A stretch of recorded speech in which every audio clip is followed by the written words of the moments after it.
Hello and welcome to DCP Live episode number 252. I'm actually not 100% sure if it was 52. I just kind of thought about it and I was like, I think we're at 252.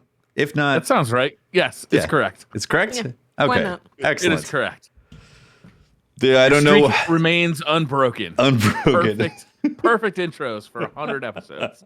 I don't know how to tie it into epilogue stuff and weekly activities, you know? 252. 252 is just a regular number, you know? Yeah. Nothing special about it, unless it's your zip code. Then it's very special. It's how many times Osiris got has a betrayed us. Osiris betrayal numbers. It's a number of timelines Osiris has betrayed us.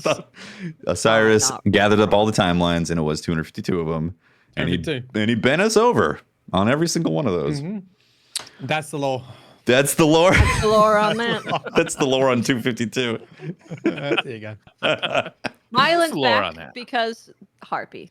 Yeah. It's an emergency lore meeting. Yeah, we... This is where I should have been rather than last time, which was all PvP. Well, it was weird. Mylan said to us, PvP. Mylan said, hey, we need to get in and talk about some lore because, you know, we're the lore masters and he wanted to, you know. You wanted our input? Yeah, he wanted our input and cross-connect some Naturally. stuff. And I was like, you got it, man, anytime. Yeah, if you If need you guys can think of some titles and thumbnails that are really clickable, that would be fantastic. we're not great at that. 252 exclamation mark. What does it mean? 250 OMG. 252 timelines. Yeah. Gotta put a red circle with 252 arrows. Oh, yeah, that's great. Well, we should probably just jump right into it because Should we jump into it? yeah, definitely juicy stuff. Do we want to do TWAB first, or do we want to do No. Epilogue. Story? Epilogue. Good. Yes. Epilogue. Story. Epilogue? This is, you know, well, okay. Epilogue. So to start things off, we Spoiler. finally get this is actually definitely, so spoiler warning, if you haven't done the mission yet to get the conclusion of the season, you should probably pause this and go do that first. It doesn't take very long. You'll be able to get it done pretty quick. No. Yeah. But there's definitely a cutscene that you're going to want to see. And if you don't want it spoiled, this is your warning. Yes. I'll hold up. You know what I'll do? Is I'll hold up my spoiler remote control until spoiler talk is over. How's that sound? Okay. That way you can see when we're done talking about the spoiler. Yeah, because the people listening on audio can totally hear that. They can hear They'll the hear fact. me. They'll feel it in my voice that I've... Wait, they won't be listening. You're right. This is a bad idea. Yeah, so we got the thrilling conclusion. And if you do play it, I don't know if you guys had this issue, but I missed the cutscene because I was in a group. I had to replay it. So it came up with like not all members can access this activity or something like that, and it just didn't show it. So that's a full-on bungo. So. You got just like it's a sweaty bungo in the face. The first time I went in midway, so I didn't see that room, and then the second time I went in, I missed the cutscene, so I had to do it a third time to get the full rough. experience. Yeah, it was a bit rough. Yeah, so we got the conclusion of this season, and you know we were talking about speculative stuff happening last episode, and you know some of that came true. Although big surprises with how the factions have been dealt. You know, good Bungie kind of decided how they felt about faction rallies officially. So no more Twitter questions about, what do you think the next faction rally is going to be like? Huh? When are faction rallies coming back, guys? Yeah. Technically, no. No. So They really tied that up. Really, they're like, this no longer will be a thing. We'll see. Later. Yeah. So it starts out with we get a signal from what's the servitor? Is there a specific name for the servitor? I forget. The big servitor, Mithrex's servitor. Mithrax speaks, sorry. I don't know. Does he have a name? I don't Jonathan. know. Johnny the servitor. Johnny. Johnny says, radar alert. We got something bad happening. You get on there, you listen, and then you get some dialogue from Lakshmi, and Lakshmi's gone full on rogue. Full rogue. She starts talking, and I'm immediately just like, dear God, please. This is terrible. You're like, awful. She's off the reservation. You immediately go, bitch, just like that, as soon as you start talking. Exactly.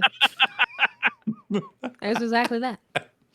So she basically decides to take matters in her own hands and makes her own prophecy come true by unleashing a bunch of Vex into the city through her own means, her own power, and why would you do that? Seemed like a good idea at the time. Even if like my goal is to get rid of the elixir from the tower, let the Vex into the tower.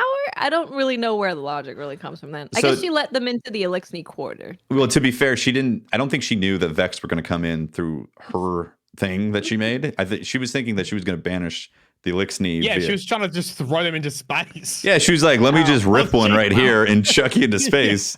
And she was like, this is a great plan, right, guys? Yeah. Awful. Hey, Osiris, help me out, bud. Yeah, sure. Let me open a portal. Yeah, so that was pretty wild.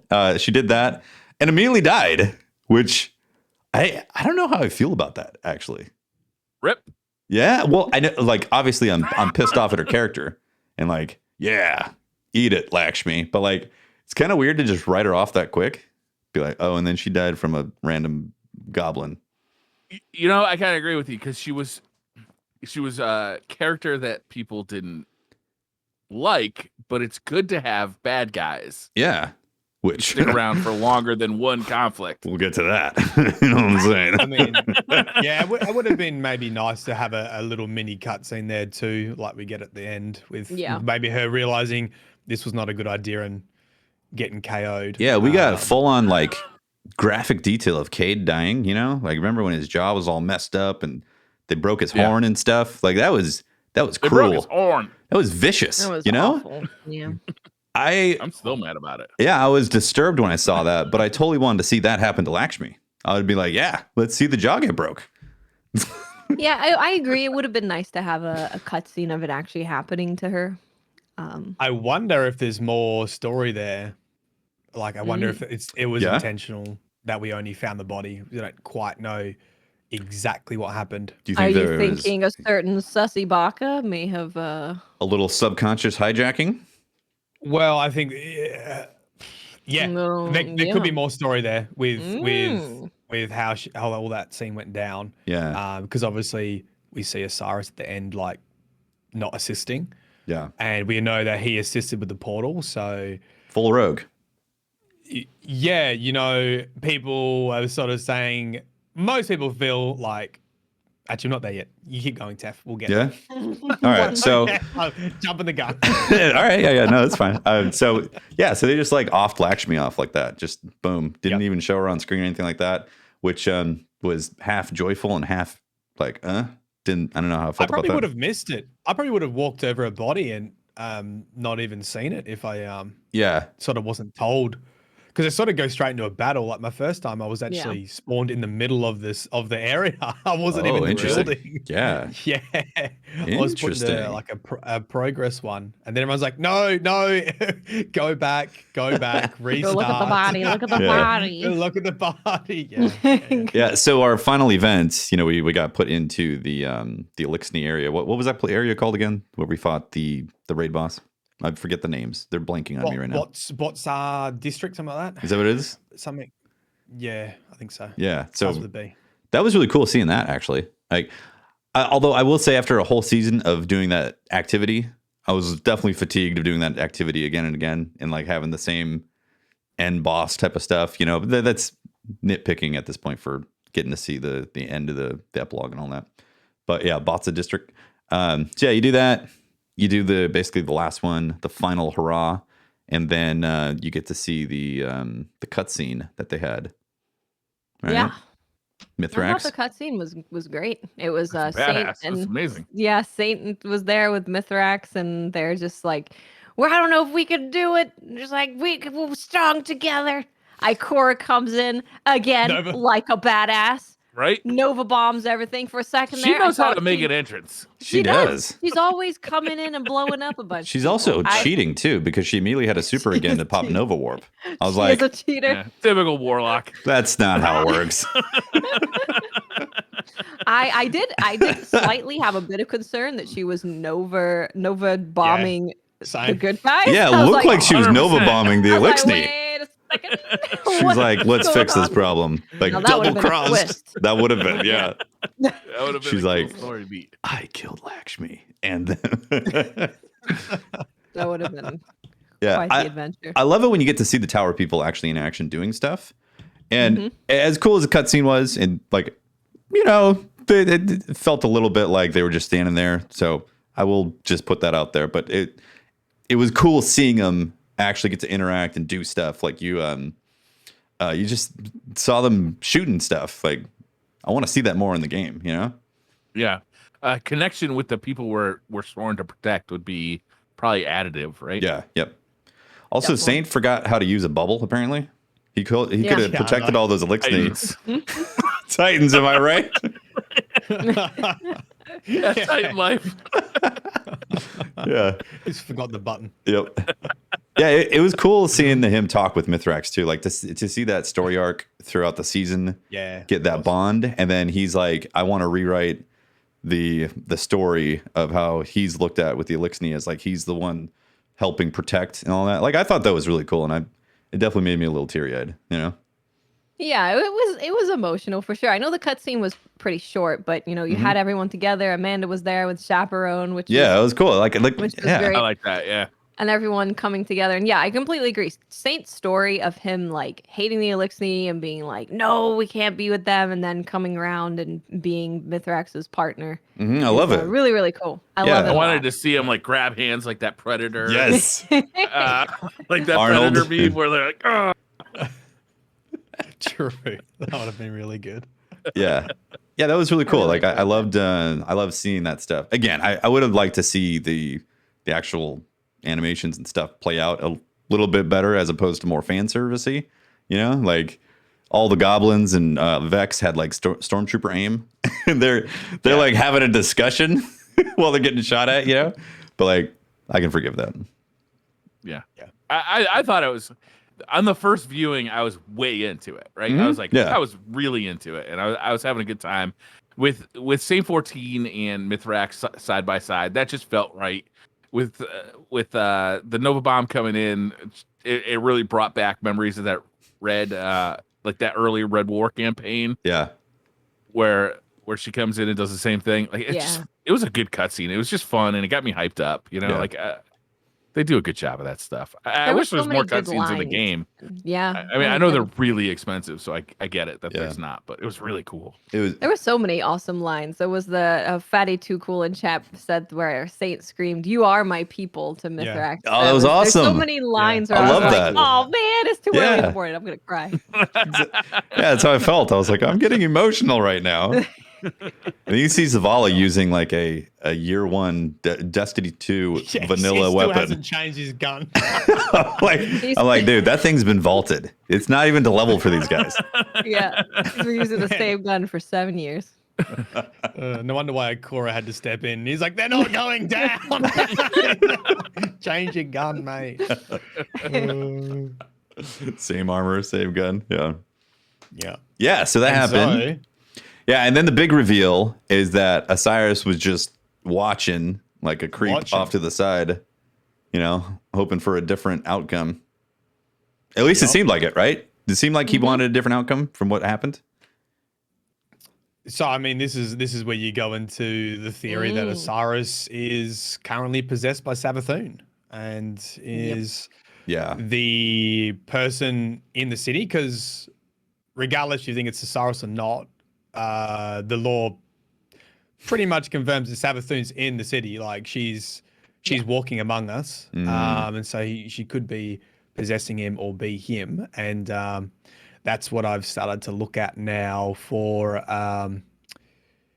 everything sus Osiris has done since Season of the Hunt, and there is, if this is the case, this has been when you go back with the mindset that Osiris, from the moment that he lost Sagira, was no longer Osiris.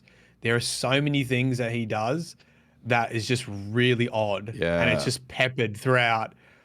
So like Season of the Hunt. Wait, hold on. Pause right there. He came back out of the forest, right? The Infinite Forest. Like that's how he get in Curse of Osiris, like he got reintroduced. I I can't remember the original way he comes back into the city. I think that's when he came out of exile, right? It was when the Infinite Forest came back. Is it possible that this dates all the way back there? Or because Sagira was there, you don't think it's possible? I think the starting point is probably when he lost Sagira. That's when there's big changes in his behavior compared to previous times where he's a bit more consistent with how he acts. Because if you think about Season of the Hunt, losing Sagira is like the perfect cover story for him acting very weird. Right. And there's multiple lore entries where Saint 14 is like, something's wrong with Osiris, and all the main characters have some sort of chat with him, and he's like, he's not quite right, and everyone's like, oh, he's suffering from loss, from losing Sagira. And this is like one of those conspiracy things where the more you get into it, the more you see, and you don't know if you just like, you buy a blue car and all of a sudden you see blue cars. or if it's actually true. Like there's a lore entry that says Osiris says this: Osiris paused at the foot of the loading ramp and turned to face Crow. And he says, there will come a time when your identity, your past, can no longer stay hidden. So it's like, dun, dun, dun. Is he talking about revealing himself as Savathun? Because there's all these other like breadcrumb trails about him being like that. And fascinating. Season of the Hunt, he was the one who brought Crow into the tower, into the city. Like, why would you bring probably one of the most hated guardians fascinating into the city? Briar, you must be thrilled with this potential. Yeah. And I don't want it to happen. Yes, you do. This whole time, you have been like wanting the Crow to be bad.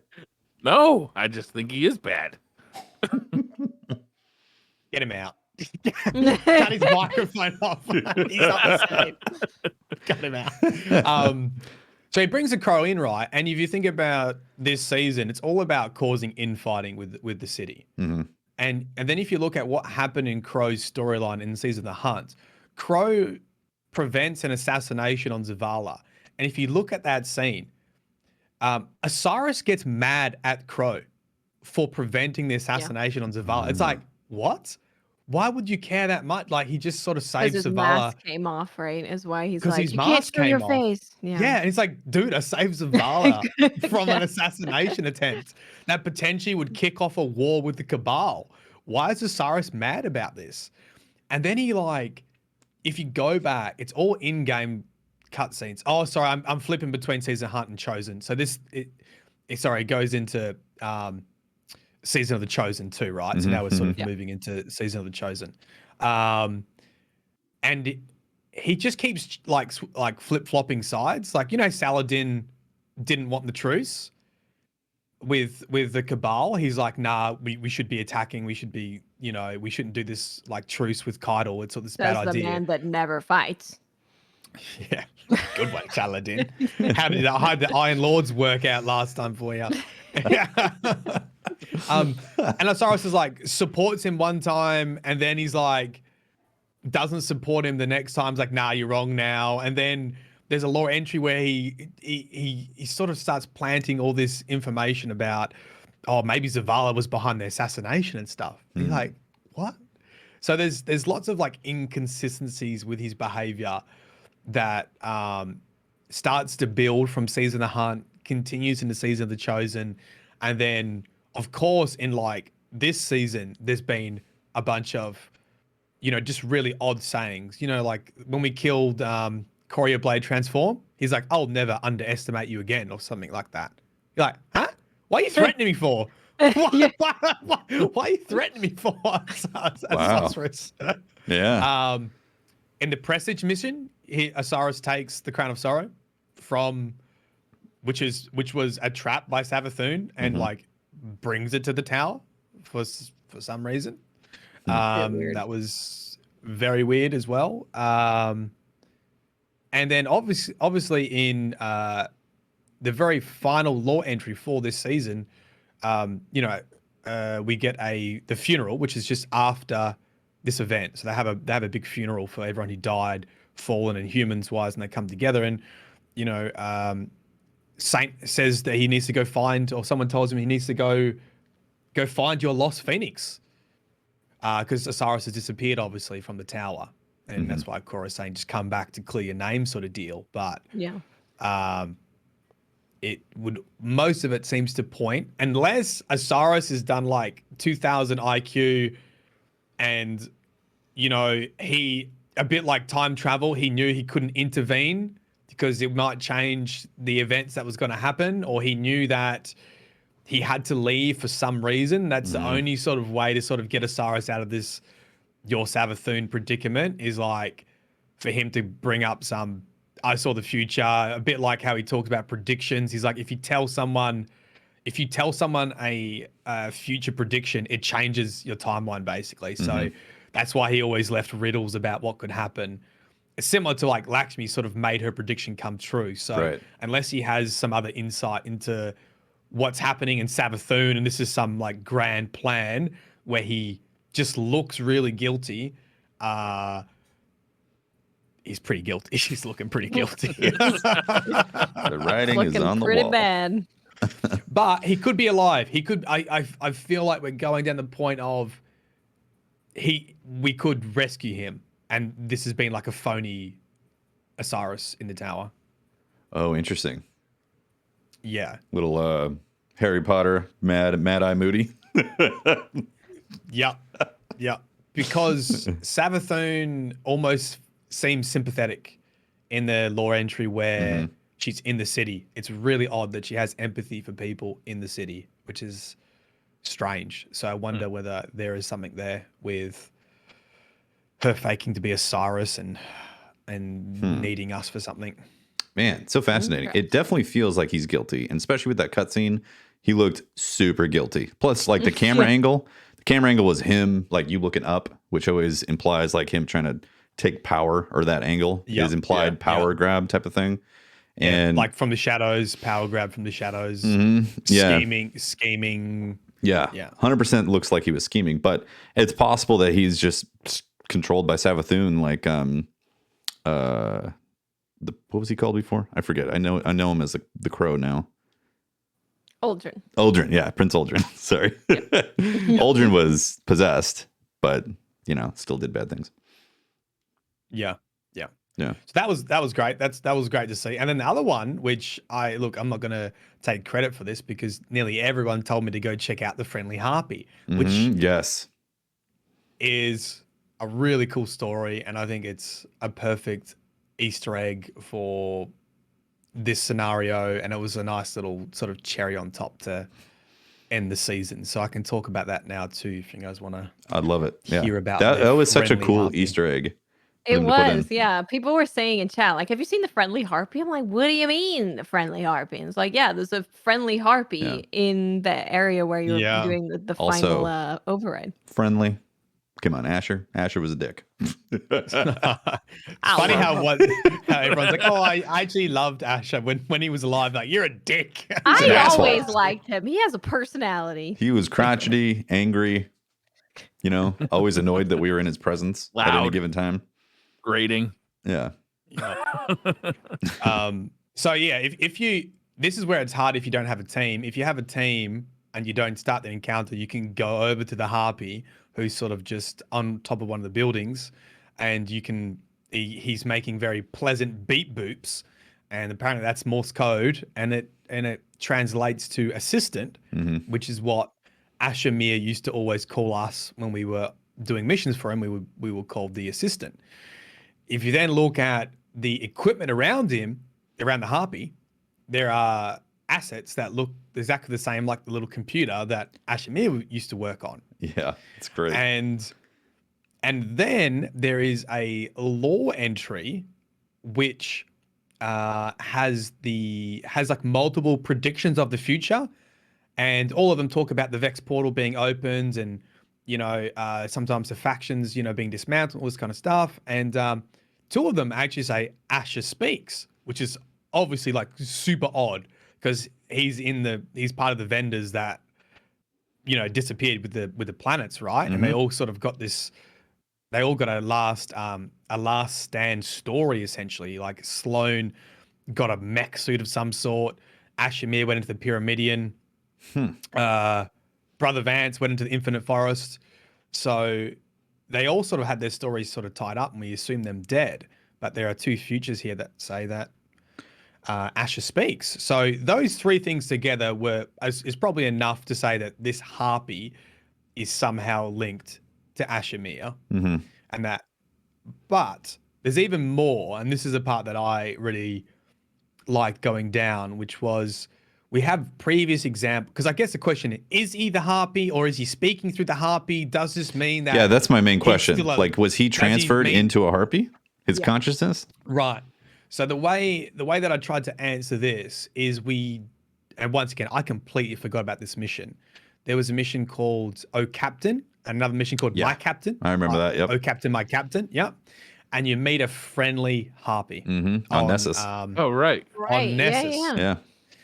So I went and looked at all the transcripts for that to see what information we got, to see if was that harpy technically Captain Jacobson, which was the captain of Exodus Black, or was it some other version? Because that might give us a clue what's going on with Ashimir. And at the very end of that mission, you find Captain Jacobson's body, and you tell Failsafe that he's dead, and you sort of got the friendly harpy there. And the friendly harpy talks about having memories of Captain Jacobson, and his last record says that the Vex are experimenting on him. So my sort of interpretation of that was Jacobson didn't turn into a harpy, but the Vex experimented on him. They got his memories, and that's why this harpy's friendly, because it has memories of Captain Jacobson and Exodus Black being part of the crew, and that's why it doesn't attack you. So it wasn't necessarily Captain Jacobson, but the Vex absorbed his memories in some sort of way. And this is what gets really, mate, almost tears me up, because if you take that information and you read Ashimir's very last entry, it starts like this. As Ashimir watched his assistant's ship tear into orbit for the last time, it occurred to him that he had not expressed how truly satisfactory he had found some of their work. He briefly entertained the thought of leaving a letter. Super arsehole. He briefly entertained the thought of leaving a letter, but there were others more deserving of his thoughts. And if he worked in descending priority, he might, this is the clue here, he might never make it to his assistant, which would defeat the purpose of the exercise completely. So he says he never said thank you, and he wished he left you a letter. But he's not going to say thank you because it's going to defeat the purpose of what he's trying to do right now. And he goes into the Pyramidion. So my sort of thought on this was his plan. Well, there's two things. The harpy contains his memory. Oh, the other kicker is when you did the Captain Jacobson mission in 2017, guess who you send that information to? Guess who you tell about it? Ashimir. So Asher is aware that this harpy contains memories of Captain Jacobson. So one theory that I think could be is when he was dying, when he went to the Pyramidion, he remembered. He felt guilty. He says, I'd never sent a letter. I can leave a message for my favorite assistant. So he transmits this Morse code, his best memory of us. And what does it say? It says assistant. This is him saying thank you. This is his last words to us. This is to say thanks for being a cool assistant. Oh, that's one theory. It's cool, right? It's cool and really sad. It's really sad. And so that friendly harpy reminds us of Ashimir's sort of last things. Or if you also read it from that other point of view, which was he always planned this in some way, because he says, I'm not going to leave you a letter. And I need to put this other stuff ahead of you. And I might never make it. He might never make it to his assistant. So that implies that maybe he is alive. He went into the Pyramidion. He had this plan to get into the network some way. And he's sending Morse code to let us know that he's still fascinating. Alive. So would that imply that he's actually in the Vex grid, that he entered it somehow through the Pyramidion? Yeah, so there is a little bit of evidence for that too. So I sort of explored that a little bit and said when he goes into the Pyramidion, the defense systems like turn off. And it almost implies he starts to gain some sort of control. So it talks about the laser beam defense system like bending around him. And it talks about the hobgoblins like lining up and turning off. And then he goes in and sort of manipulates the Vex architecture because he sees the Pyramidian lake. And it's sort of like Inception-y, like it's on the roof. For some reason, he looks up and the like lake's on the roof. And he says that he pulls it down, which, you know, is likely metaphoric. But if you look at it like literally, like I wonder if he did start to manipulate the Vex architecture and he had half a Vex arm already sort of integrating the system. Right. And his whole plot was to investigate the Vex, was to understand like this kind of stuff. So it leaves the question, like, did he eventually achieve that in his final moments? And is this a message from him saying, yo, thanks for being an assistant, I got there? Interesting. Yeah. And then this is how they bring the planet back from the content vault. It's like, we got to go find Asher and what he's up to. Yeah. Did he become a Vex mind? Asher Mir, the Vex mind, doing that'd be awesome. Vex stuff. Imagine this. Elixir friends, we have a truce with the Cabal. And the Vex are, through Asher with the Vex become friendly, and then we all fight some mysterious darkness. Savathun, Hive That Darkness. is true. It does kind of set it up for, we already have Cabal, not on our side, but we've worked with them. We, of course, got the Elixir, and then that would be the Vex. Do you think next season could be about like forming a truce with the Vex? Well, I think it'd be interesting because they've always painted as not necessarily the villains. Like if you read the OG lore about the Vex, they're well, from the point of view of the darkness, the Vex are trying to restore balance, right? They don't think anything's good or evil. Wasn't there a line though about it being so dark it comes from darkness itself with the Vex? Yeah, like a OG sort of Exo Stranger talking about the Vex. Yeah, like in D1 vanilla, right? Yeah. And then we sort of got, when we got the Black Garden lore, there's a whole bunch of lore entries that talk about essentially the creation of the universe. And it's very sort of, I guess, religious in the sense of light versus dark. There was balance. The light broke that balance. From the chaos emerged life itself. And also the Vex emerged from that chaos. And they're trying to restore the ones and zeros, essentially. They're trying to rebalance the imbalance. Interesting. Yeah, they're like a ledger system trying to rectify these discrepancies in the universe. Yeah, that's when they talk about the flower game and the game of life and the automaton and the pattern of life and how the Vex are just trying to restore the pattern, which is why they're always referred to like the pattern. The only thing that matters is the pattern, and if you interfere with that pattern, you're going to be removed. Fascinating, huh? That's like, I can't wait to see where this goes, because like this is the interesting story of Destiny. Yeah. It's totally. super. It's pretty exciting. Man, what a great Easter egg! It's just absolute, just a little really friendly Vex beeping like that. I just thought it was really cool. Yeah, I hope that it's the other theory, or like the second theory that you pitched, that he's actually gotten into the system, he's become a part of it. And that's him sending a signal to us that he's in, like you were saying. Like that would be so cool. It gives me shivers. It's so cool. I mean, I can't wait to see where it goes. We kind of don't realize how long the writers at Bungie have been leading up to things, and so until you start looking back and you're like, God damn, it was so long ago that they first started hinting at this stuff. Yeah. They're really leaning into it nowadays. They are. Definitely. Or like a continuous story leading to conclusions.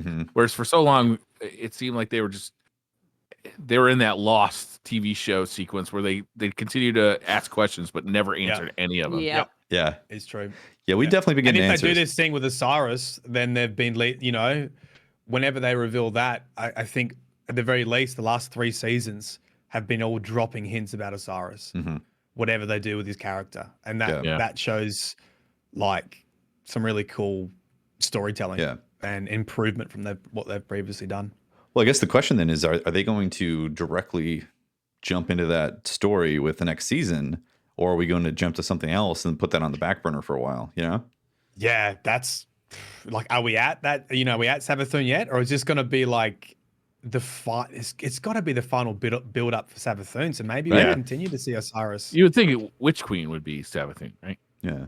But yeah, but I think that's still technically a big reveal in the game if he is actually connected, because right now it's where there's no hard evidence. There's just possibilities, right? So that's going to be an epic cutscene if they finally reveal that. Him being it could be a misdirect too. Yeah, could be red herring. Yeah, that'd be a little weird. I think he's even more of a weirdo if it is a misdirect. It's like, why are you being so weird then, bro? Your boyfriend was down there about to die. You're just standing there. True. What's up with that? Yeah, now you're just an Amanda asshole. doesn't have a ghost. She's in there with a chaperone. He's all watching from the distance, like all smug and shit. She's in there and chaperone getting flinched during a slide, mate. She's also aiming at the head of the Minotaur. Yeah. A little awkward. She's a mechanic. She's not really used to combat. She's trying, okay? Yeah. She's trying. Also, so we hinted at this earlier, but like they wrapped up the factions 100%. Yeah. They're like, stop asking about the factions. They're done. Faction rallies never coming back. The factions in the tower are done. You need to forget about that stuff. So they said that, what was it? Dead Orbit finally got lost, right? Kicked it to the stars. I actually need to watch it again. Did they just say Dead Orbit just left? They're like, Dead Orbit finally fulfilled its promise and left. And apparently New Monarchy just came with or something. I think it said New Monarchy just left also. New Monarchy was working with Lakshmi though, right? Because there was some lore entries where it was talking about them walking together and being like, oh yes, let's take over. Yeah. Dead Orbit was just like, I guess we'll go too. We'll leave. But it was so like fast, where it was like, well, with Lakshmi dead, her body found, the Future War cults. Did it say disbanded or was leaving? Kind of, I don't remember. Someone in chat. Do it again. Yeah, I feel like it left, as in, because that whole stick was like, that whole point of the faction was there's no point being around the Traveler. It's a dead orbit. We need to go somewhere else. Yeah. Oh yeah, interesting. Yeah. So but people are saying disbanded potentially. So Future War cult just poof is no more, and then Dead Orbit and New Monarchy are like, let's blow this taco stand. We've gotten all we can out of this place. And then they just one of my favorite things is now that people know where Lakshmi's body is, when you spawn into that override, so many people stop and teabag her before they go and fight. Yeah. It's so good. I need to do that. Yeah. I was like body. I was teabagging. They're like looking at it. They look at it for a bit. They're like, what's that? And they're like, oh yeah, teabag it. I agree. Great. I love that. Yeah. So as awesome as it's been, I do find that a little weird that the factions fizzled out as fast as it kind of felt like it was happening. Or I guess that's the wrong way of saying it. Like that, all of the faction type of events were kind of left with a little in your mouth, and then they just ended the same way. So it makes sense because it's two birds with one stone, right? They could streamline the game a little bit and have like a story to do it. I think a lot of the faction stuff of their involvement with Lakshmi and all of it was in the lore books. I don't think much of it was told like through just in the game doing missions and stuff. So I think if you were reading the lore books, it was like, well, if this coup doesn't work out, New Monarchy definitely has to go. Dead Orbit knew about the coup and didn't say anything. So I guess they would have to go too. So it's either they take over and become the new Vanguard, or they gotta go all together. Interesting. Yeah. There was a bit about them. Lakshmi was trying to sort of rally the troops and get people to support her, and talking to each of them in each faction leader in the book. And so just ripped a freaking hole in space and died. Yep. Can't believe she was like, yeah, let's open a hole and throw all the elixir in there. It's like, what? When did we were just like, they should leave. We should tell them to leave. Was threatening them to leave. She was like, let's kill them, throw them into space. Yeah, she wanted to chuck them into a random part of space and then just so stupid. I mean, if there's ever a Ron Burgundy in Destiny, he'd be like, whoa, that escalated quickly. Absolutely. Oh my gosh. Yeah. Yeah, so that's Epilogue right there. Our season story. What do you guys think? Pretty satisfied with the way it wrapped up? I am. Yeah. Yeah, I am I'm too. satisfied because, like, yeah, Lakshmi, we saw the ending of Lakshmi and the factions and all of that, but we still have the crumbs with like Osiris being weird and now he's missing, Yeah. and then the harpy. Yeah. So they've wrapped it up, but then they've also opened up these other mysteries. Yeah, that's Yeah. really cool. I do. I've definitely been satisfied with the actual storytelling itself. Yeah. This season's been good. Yeah. Overall, there's been huge improvements. I Yep. think this is probably them running on all cylinders for this was a season, right? So like, not like a major release, not like a Witch Queen or a Taken King. So Yeah, people are saying part 2 next week. Is there an actual part 2 that's supposedly, or is that data mined? you mean the announcement? Oh, that's on the 25th, isn't it? Yeah, I don't know. I actually haven't heard about this part 2, but I don't look at like data mined. I thought the epilogue was the last thing. Yeah, that's what I thought The too. last thing on the roadmap. So there might be some sort of special thing next week. I have no idea. Yeah. So I do have some criticism though, in terms of the pacing, because we had like story beats every week, and then we had a whole month of the solstice, and then we get the epilogue. And like I know that they're trying to make content stretch out for a season, to consider it a seasonal content activity type of thing. But I also feel like the story loses gas when it's spread out over so much time. And it's also just like short little periods also. And I get it. You'd blow through it so quick if it was all in like 1 week or 2 weeks or something like that.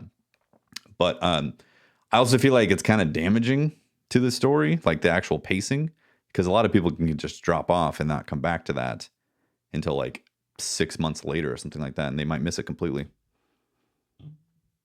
Yeah, I'm in two sort of minds with it, because I definitely agree that you lose some of the pace. However, it's also nice to come back and sort of, I don't know, because the thing is, when you get the story each week, you get the lore to read and you get time to digest it, and you maybe talk to your clan about it, and you're sort of consuming it as it happens, and it's not like an information overload.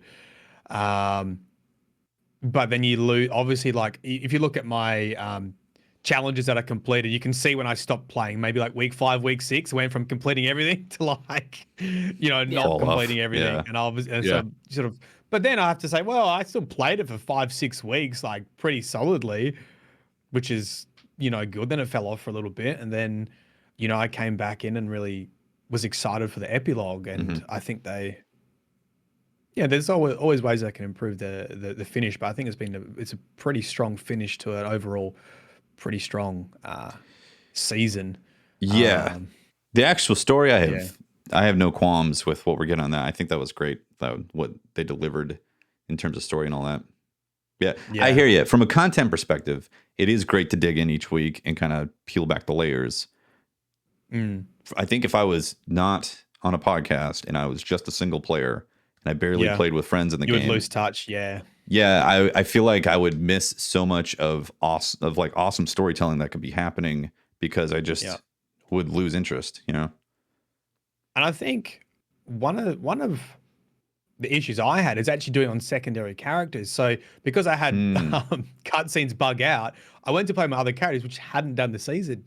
So like I was getting, when I went to speak to Okora, I was getting like an intro mission rather than like season of the Splicer, like week 1. I'm like, huh?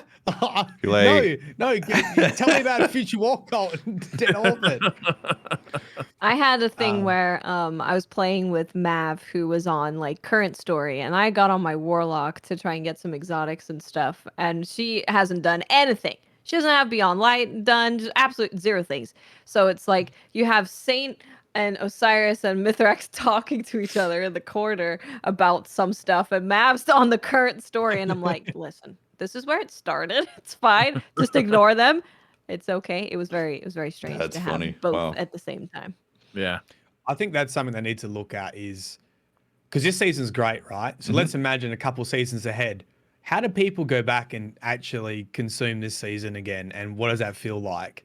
Yeah. Because I think that it can be very disjointed when new players enter the franchise and everyone's like, oh, it seems the Splicer was amazing, but it's almost like you had to be there because if you try to like go back, I don't know how you experience those campaign. Well, they did change it this year for that to where everything sticks around for like the activities. So I do wonder if you can start of next season just begin season of the Splicer completely, and you would miss out obviously on the seasonal challenges like those, but maybe you could actually do the whole story. Yeah. Back to back. You could definitely do the whole story. Yeah. It'd be a lot of mission overrides. Yeah. Yeah, right. So many. Yeah, pretty much any content that comes out during the year after an expansion will stick around for that year. Right. So if you come, you can technically experience all of the stories. Yeah, that year. They did that this year, so like everything was sticking around, so you could do all that, which I am happy about. That is nice. I like that. Yeah. Yeah. Well, so that was a lot. That was a lore dump. That's a lore dump. Friendly harpy for the win. Friendly harpy. Fantastic. Yeah, I love that. That's a really cool Easter egg they put in there. Yeah, really cool. We got a decent twab as well. It's big, not as big as last time, but there are some really interesting changes in here that I think are cool. The first thing that happened was we got a tweet with some champion mods on there. And there was anti-barrier auto rifle. Is that overload or unstoppable on the fusion? I think it's unstoppable. Unstop on fusion and linear. Yep. Yes, unstoppable on linear fusion and fusion rifle, overload bow, unstoppable on a pulse, and unstoppable on a sidearm. And then they did say that they're missing one, and they hinted at it being a sword. So sword overload, I think. Yeah, they hinted at? So. I believe so. So those are the champion mods, and it's really interesting because next season they're doing the fusion rifle rework. We don't know what the hell that is. I'm sure we might actually find out next week because that's when they're doing the weapon sandbox. Isn't it like the whole sleeper thing? Like Sleeper Simulator getting the buffs and that? Or has that already happened? I can't remember.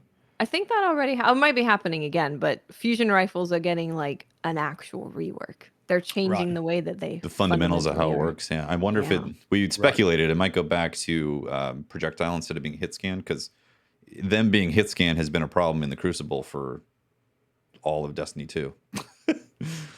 Yeah. Fusion rifles were always my favorite weapon because they were the most, like when you started Destiny, I was expecting like alien weapons, and fusion rifles were like one of the ones that just didn't shoot a bullet. Yeah, they're unique. Oh, they're just so cool.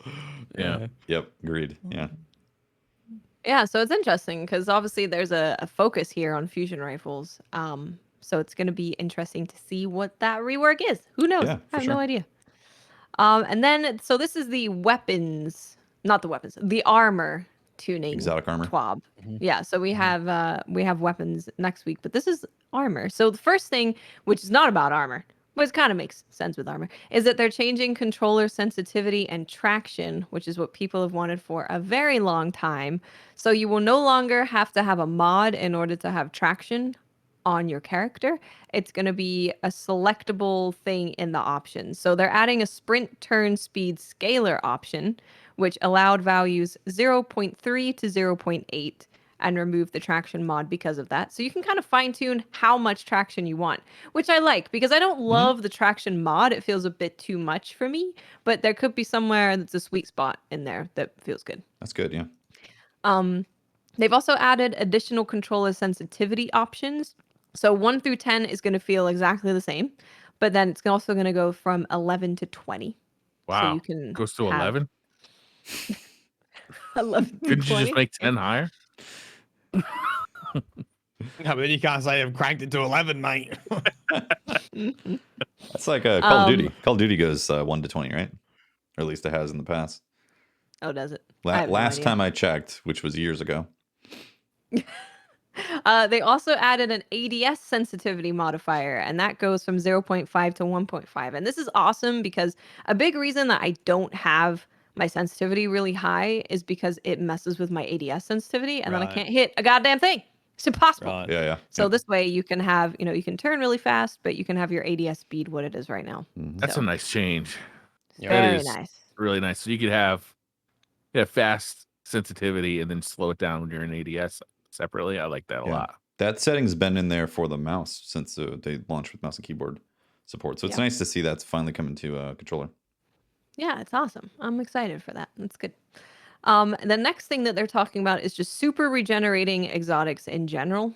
So there's a couple that they're hitting on. Shards of Galanor, it has increased the amount of super energy granted for hits, but total super regain is now capped at 50%. And this is the same for all of them. Yeah. Total super regain is capped at 50%. You can't go higher than that. Ursa Furiosa capped the amount of super energy you regain once your super ends at 50%. Skull of Dire Ahamkar increased the amount of super refunded per kill, but it's capped. Phoenix Protocol. Just when we gotta be a warlock. Bummer. Right? Capped. Capped. Phoenix Protocol capped the amount of super energy. Storm Dancer's Brace now also refunds up to 50% of your super energy after your super ends based on the number of kills. And then Geomags, praise Lord Jesus. They have removed sprint to top off your super. They got wind that we were going to be warlocks next season. They're like, we got to fix this. Yeah. We can't let the most talented gamers get their hands on Geomags. So there you go. Yeah. Capped. That's I feel like you need a big red rubber stamp. Capped. There you go. That's the news. Capped. Right. So then we have specific tuning for Hunter, Warlock, and Titan of their exotics. And first up, there's Hunter with Bombardiers. Honestly, for me, the most exciting out of all of these changes. So the bomb now has a secondary effect based on your subclass type. If you are playing Arc, it's going to blind enemies. If you're Solar, it's going to burn. If it's Stasis, it's going to slow. And if it's Void, it's going to suppress. Now, before we get excited about suppressing, it will not work on supers for Guardians in the Crucible because you can dodge. Can you imagine if you just dodged and you just dodged got out of literally every time a super comes at you, you just dodge and you're like, bye. That's good. See ya.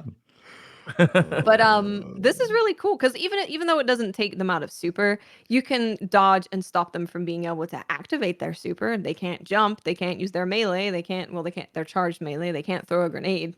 So it stops them from doing a lot of things if the bomb hits them. Of course, this is when the bomb hits them. It's not when you're just dodging near them. The bomb has to actually hit them. Yeah. Oh yeah. That's a great change. I think that's going to make it really interesting. I reckon. I wonder how that works with there's a stasis model artifact, isn't it, that slows as well? Yeah, when you dodge, it slows. Yep. So you give double, get double slow or blind and slow. Mm-hmm. No, that wouldn't work. Suppressed and slow. You'd go with the double slow. Oh yeah. You're right.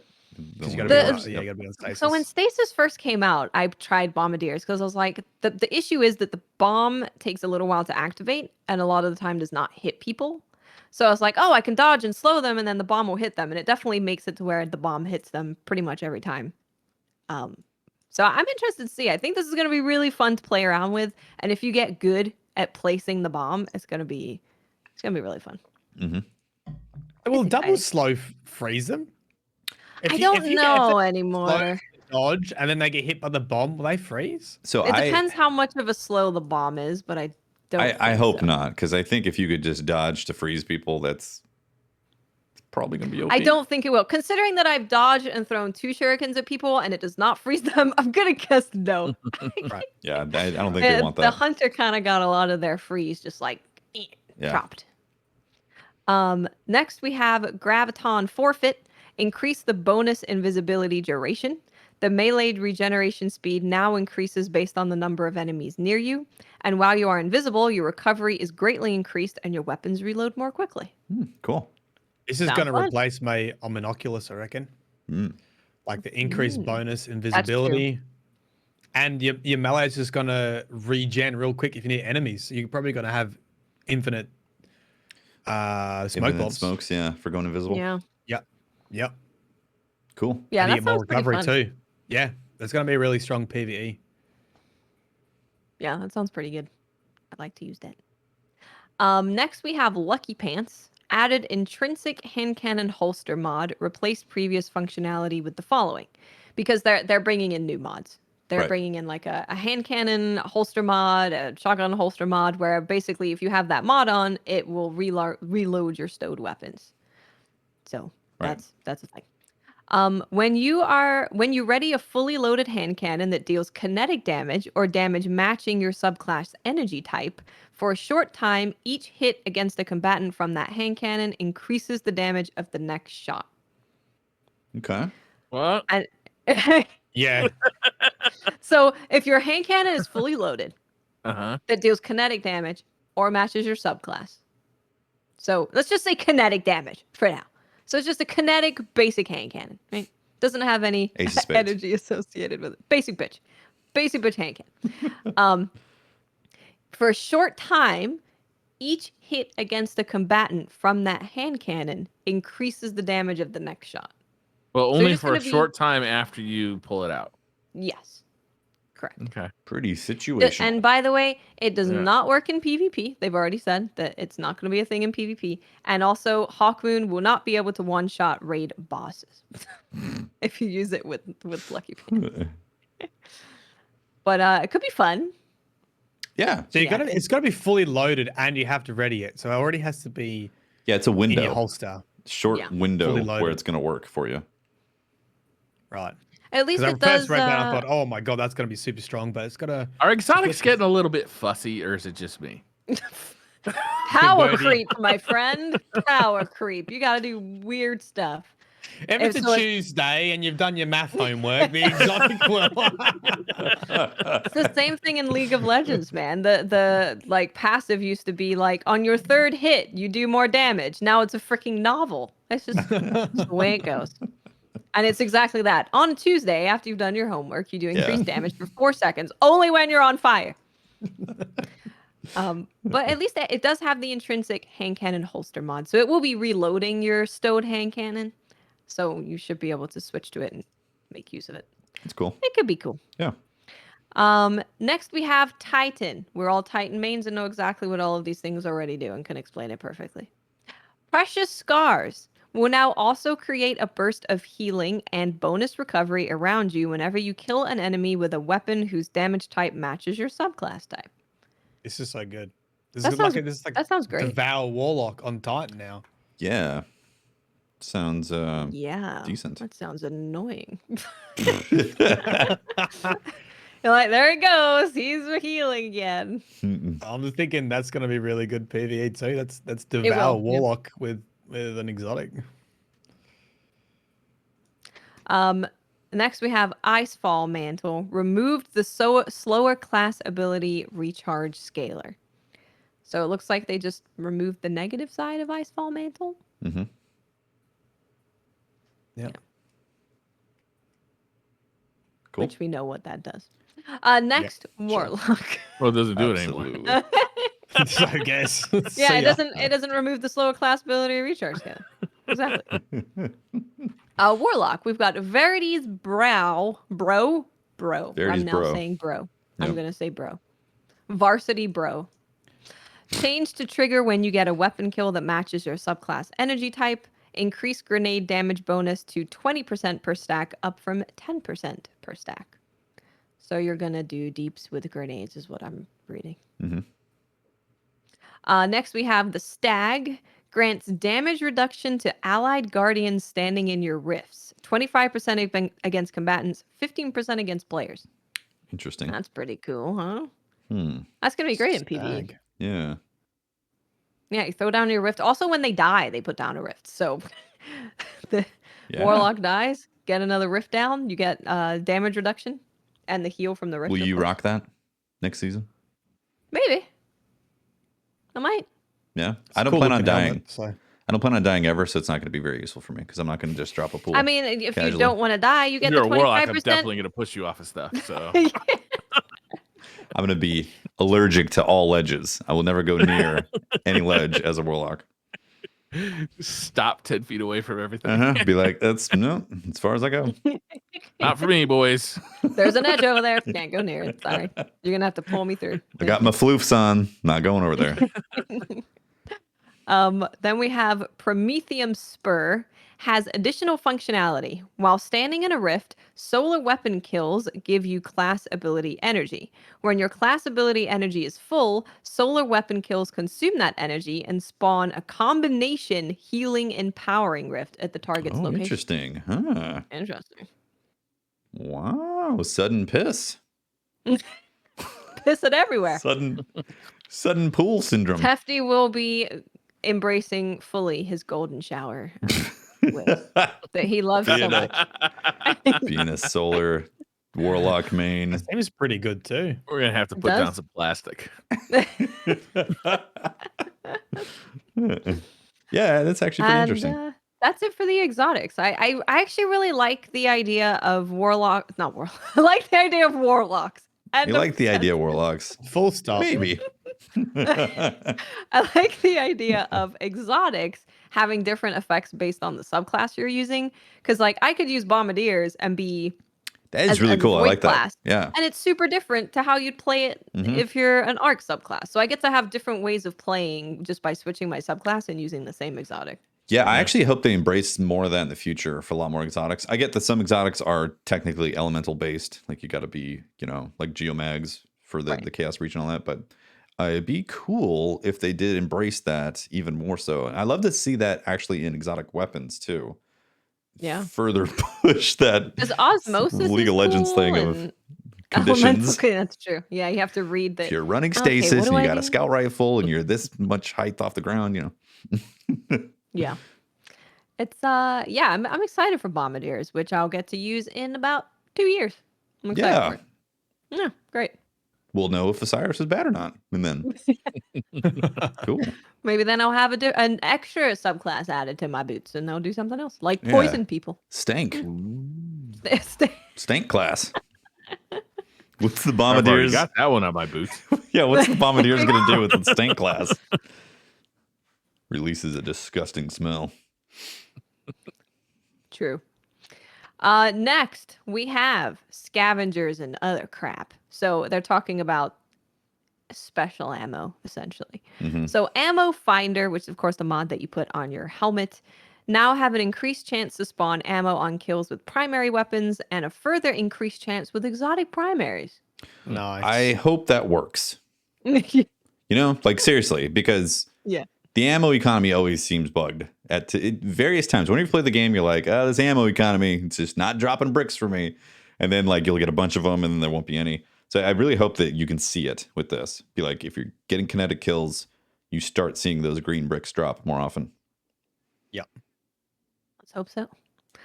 Scavenger, multiple copies of scavenger mods of the same type no longer stack.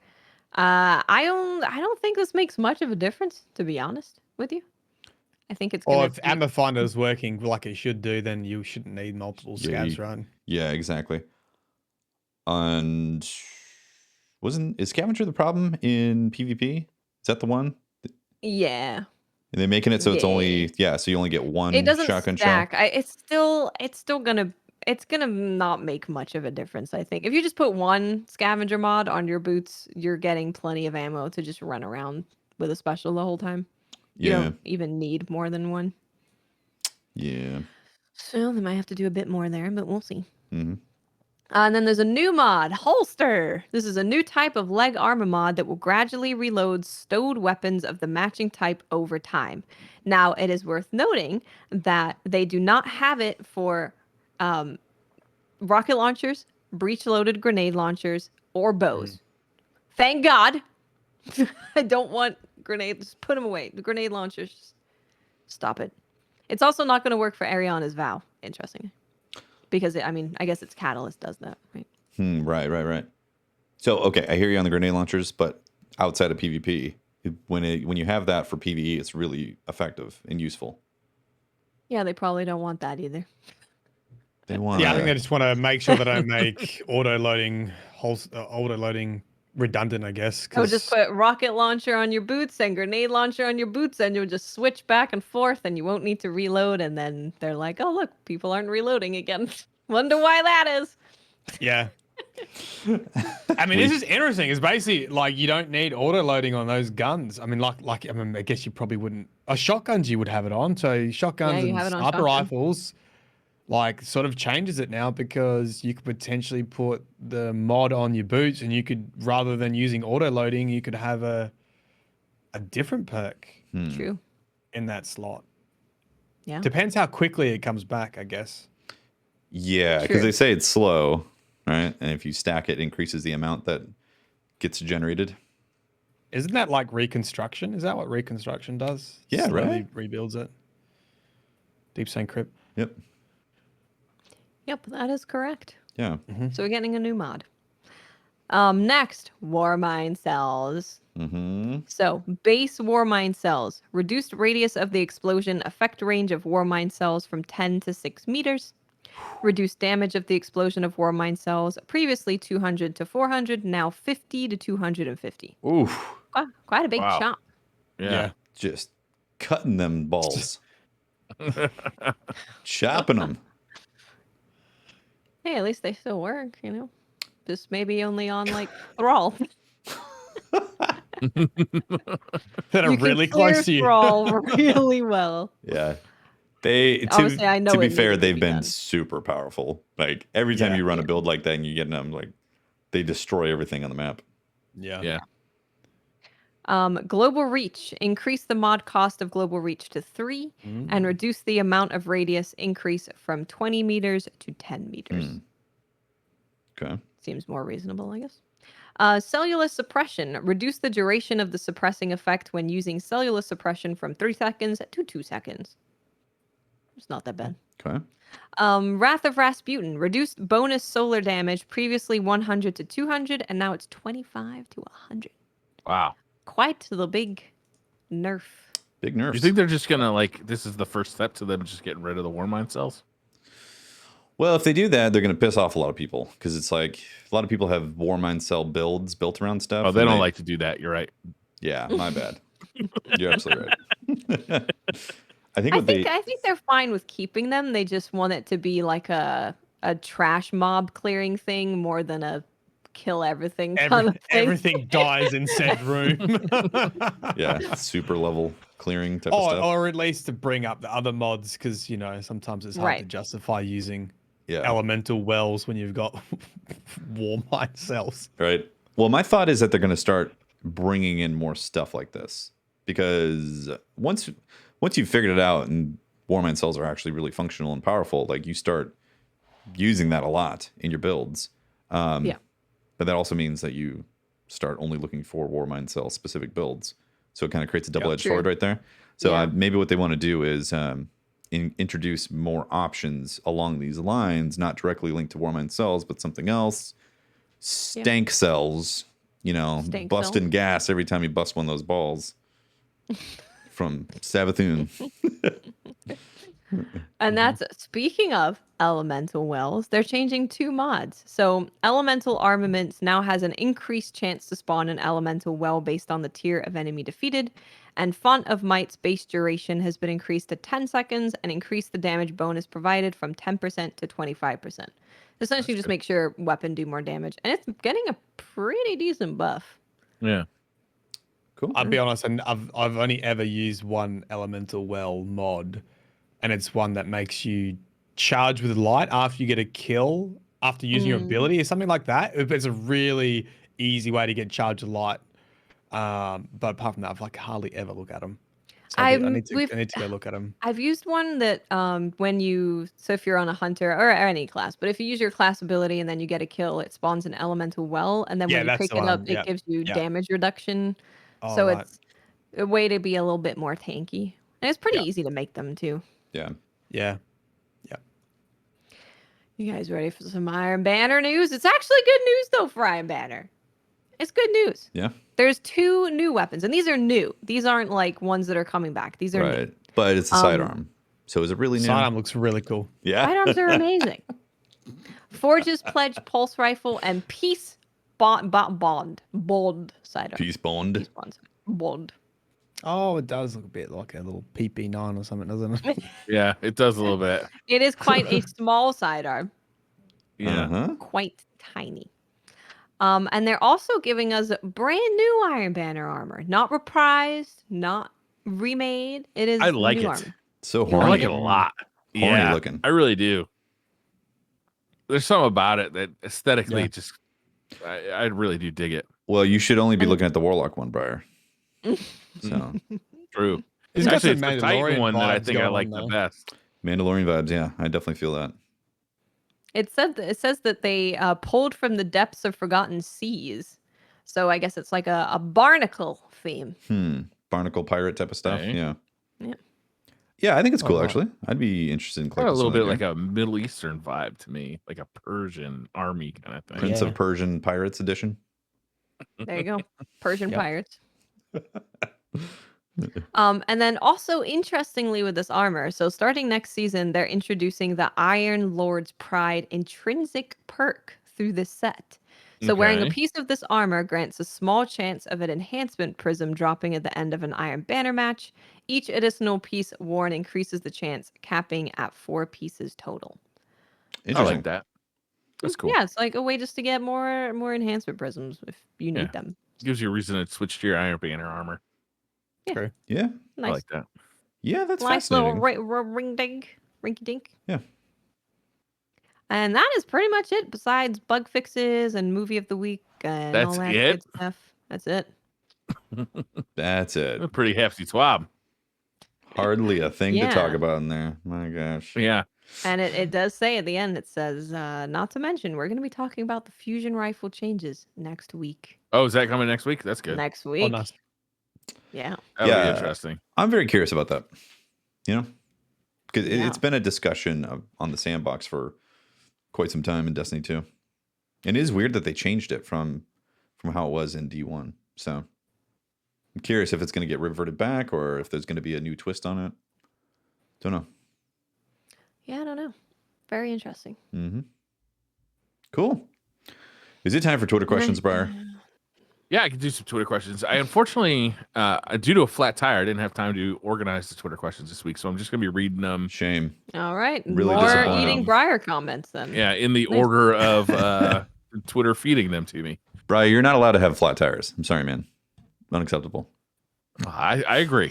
Warlocks don't get flat tires, Briar. Flat tires don't get, It's the 3rd flat tire I've had in 2 weeks.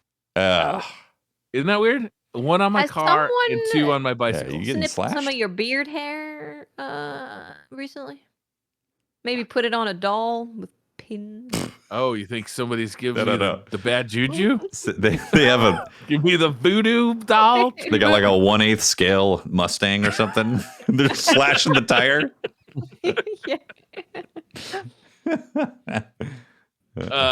Hugo starts it off with, what is the worst thing that has become entangled in your hair or beard?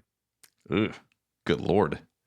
Bubblegum is the go-to answer here. Remember being a kid, going to sleep with bubblegum, wake up when it's in your hair? Yeah, I've had gum when I was a kid, but luckily I've had no beard accidents because I'm like highly. Well, Briar had a concerned about beard that. as a child, so True. he woke up with gum in his beard. Born with beard. Maple syrup sucks. Like, I really have to be careful when I'm eating pancakes and waffles. You really don't want to get maple syrup in your beard. It sucks. Yeah, my nightmare is getting egg yolk. Like just, I mean, it's not gonna happen now since I switched my diet. But yeah.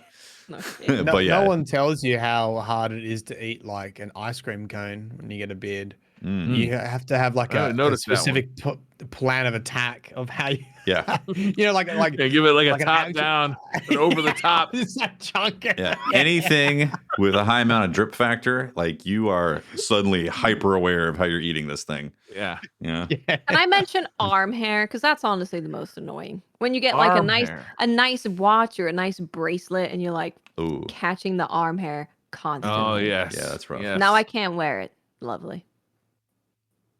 That's my worst. I can't. Now wear that I'm so back many at things. I'm doing jiu-jitsu again, and my beard's way longer. So when people try to choke me now, they just go, just like slice across my beard. I would think a beard would be a liability in a fight, right? So we grab just your grab beard. it. Yeah. Yep. If that's what Danny does if I'm to say something. No, he's like, come here, grab my beard. I can't get away. Jose says another theory for DCP. What if Osiris losing Sagira, getting controlled, Osiris losing Sagira, Getting controlled by Savathun was part of his plan, just like how Doctor Strange had to sacrifice himself and his time stone in Avengers Infinite War. Yes, that's what I was talking about. That could be the big brain play that Osiris has put himself in this situation to somehow lead us to Savathun, to trick the trickster, to bait the trickster, to if anyone could out cunning Savathun, maybe it would be Osiris. That's a cool idea. Interesting. It is a cool idea. Yep. I like it. I like it. The Mohegan 9 says, the zombie apocalypse has started. Where do you make your stand? He gives us 3 choices to choose from. Okay. A high school gym, a casino, or a sandwich shop. Sandwich shop doesn't seem like a good idea with those big glass windows in the front. Not a secure location, but delicious food, like you die happy and full. Well, casinos often, I don't know what the casinos are like over there, but surely you've got restaurants in the casino itself. So yes, probably have have food, a bit of definitely. Be food there, and there'll be Seems alcohol. like a secure location too, and there's going to be guns, right? It's definitely guns from the mob that runs the casino. Right. Yeah. I gotta go I casino. guess I can see where they're so with a casino, it's going to be really big, so maybe it's harder to hold it down, but you have more space to run away from them. So maybe and got there'll also lots be of tight hotels. There'll be corridors like a penthouse, right? You could just be locked up in the we penthouse. could just go to the Yeah. penthouse. They can't use the elevator. They don't have a You got key. like metal security doors too, so you can lock Yeah, them. that does sound pretty good. Yeah, I think casino's the way to go. School gym, Casino, Tefty? What do you think? Casino? Or what? school Zombie gym, or a apocalypse. sandwich shop. What? Zombie apocalypse.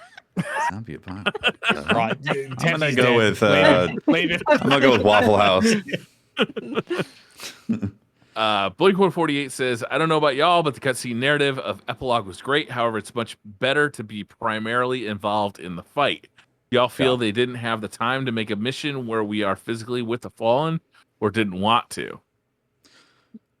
I think Probably due to limitations more than not wanting to. I don't think they'd ever not want to make something awesome in the game. Most likely, like the time allowed was they can do a cutscene. They can't actually put us in it to make it work. I agree. It would have been better if we were actually awesome. fighting alongside the Vanguard and Saint and all that. A That bit would like be great. D2 start mission, right? Yeah. You could see Zavala really sucking with his aim. Such a bitch. It might have been an issue with like matchmaking and stuff like that too. You know, it's sort of needed to tie it into the seasonal activity and trying to get people in there and experience the same thing. And yeah. I don't mind the cutscene. I'm not against what they did with that. Yeah, be nice for more player agency and to be more immersed, but I still think it's good for a season. Yeah. Ringo the Dingo says, season epilogue, did Bungie nail it, or does this season have a Game of Thrones syndrome? I don't think so. I thought they nailed it pretty good. Syndrome. Where it ends so bad that you never want to interact with any part of that property again. Definitely wasn't where that. it kills the IP. Wasn't that dramatic? Literally ruined the IP. Yeah, no, I mean, I think they did a great job. Again, there's things to nitpick about, and it would have been nice to be actually in the last scene with the cutscene have been playable. But aside from that, I think it was great. It was cool. It's like the whole Asher stuff. I mean, seeing Osiris be villainized potentially, and then having Asher have this little thing. Like there was a lot of really cool moments in there. Mm-hmm. Yeah, I agree. I didn't think it was bad at all. No, I thought it was great. Zabe says, if Briar's leg was a shader, which one would it be? A shader? What is the most delicious sounding shader?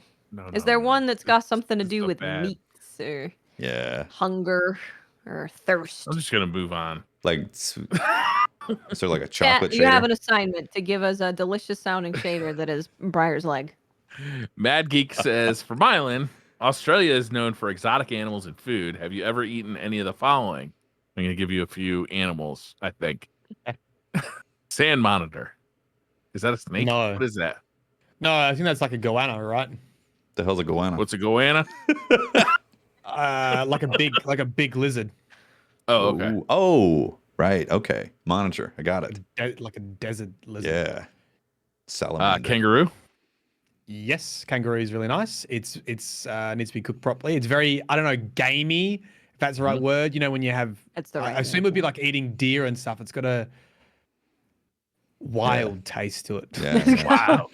It's been in the wild. The diet's very Mylan's mixed. dog also eats kangaroos. Tastes like it's been on she Twitter. Loves kangaroo. She loves kangaroo. Yep. I actually don't know how to say this word, so I'm just gonna spell it D-U-G-I-T-E. D-U-G-I? Oh, isn't that just dugite? Fucking snake? No. Don't know. That's a snake? How big is that snake? It's a snake. How big? Do people? People die from them. We don't eat that one. Oh. Because of poison? Hold up. Poisonous as well? Because of poison, or is it because they strangle them? I want to know. Poison. Okay. No, maybe not edible. Venomous. Or How about maybe tiger edible? snake? Is crocodile on there? Because I had crocodile recently. It was delicious. No kid. Don't jump the gun, Mylan. What's that? What did it taste like? Chicken? Oh, it was like chicken. Yeah. Because I can't have chicken, or maybe it was the way it was cooked because I'm allergic to chicken. Oh. And I was up north in a place called Exmouth in Western Australia, and they had Cajun crocodile. So it was like deep fried crocodile strips, and it was no wonder it was delicious. Yeah, it was delicious. We have a restaurant not far from me that serves alligator. I wonder if it tastes similar. I mean, they look similar, so I wonder if they taste similar. Well, because it's like I guess it's like a white meat, right? Yeah, it's like reptilian meat. Yeah.